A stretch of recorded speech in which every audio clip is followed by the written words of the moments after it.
Bonjour, Manon Jean en direct d'une belle classe de 4e année. Alors, je viens de terminer un atelier sur la météo intérieure, bien sûr. Et puis, bien, on a juste pris le temps, en fait, ensemble aujourd'hui, de reconnaître les différentes météos intérieures que nous vivons au quotidien. Vous savez pas à quel point, pour les enfants, c'est important, c'est précieux, ce monde émotionnel qui va de toute façon contaminer le reste. Un enfant qui vit la météo du froid, un enfant qui vit la météo du vent, un enfant qui est dans la tristesse, ça va être très difficile pour lui d'être attentif en classe. Ce que j'ai aimé, en fait, il y a un jeune garçon qui me dit, moi, j'arrive à l'école, je suis souvent dans la météo du brouillard, puis il dit, le brouillard, il est là pour la journée, puis il se transforme en pluie. Il se transforme en pluie verglaçante. Il se transforme en froid. Donc, cet enfant-là, en fait, j'ai l'impression qu'il se passe quelque chose à la maison, mais ce qui se passe à la maison, il amène ça à l'école. Donc ici, dans la classe, c'est intéressant, c'est qu'on a le fameux journal de bord, c'est-à-dire que les élèves, jour après jour, écrivent dans ce journal de bord parce qu'il y a toujours une question qui est posée. Quelle météo intérieure vis-tu? À quel endroit dans ton corps ressens-tu ça? Qu'est-ce que tu as vécu de plaisant aujourd'hui? Plein de questions, une introspection, une prise de conscience sur son monde émotionnel.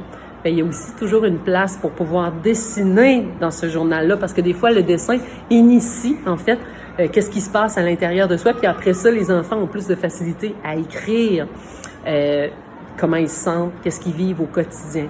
Alors, j'encourage les parents aussi à la maison à pouvoir vivre la météo intérieure, à se procurer un mandala de la météo, à se procurer un journal de bord pour faire en sorte qu'on s'assoit en arrivant de l'école ou le soir au repas, on met le mandala sur la table puis on se pose des questions, quelle météo on a vécu, puis de toute façon, il n'y en a pas de bonnes et de mauvaises, ils ont tous le droit d'exister.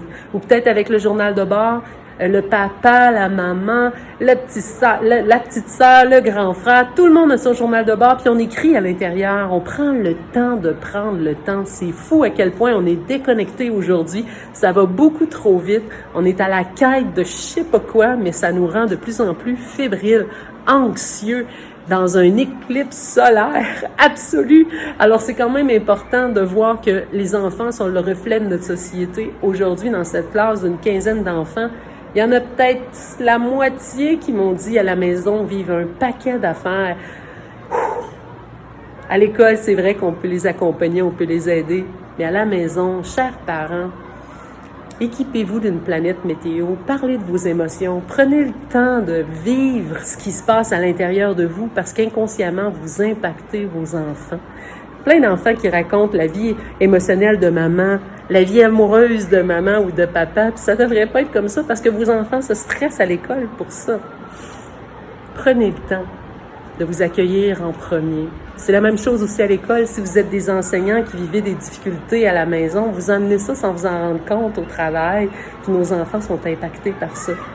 Donc, je pense que la météo intérieure, c'est quelque chose d'extraordinaire, justement, simple, qui amène, en fait, justement, le langage est tellement universel qu'il parle aux petits comme aux grands, puis ça normalise les émotions qu'on vit, confortables comme inconfortables.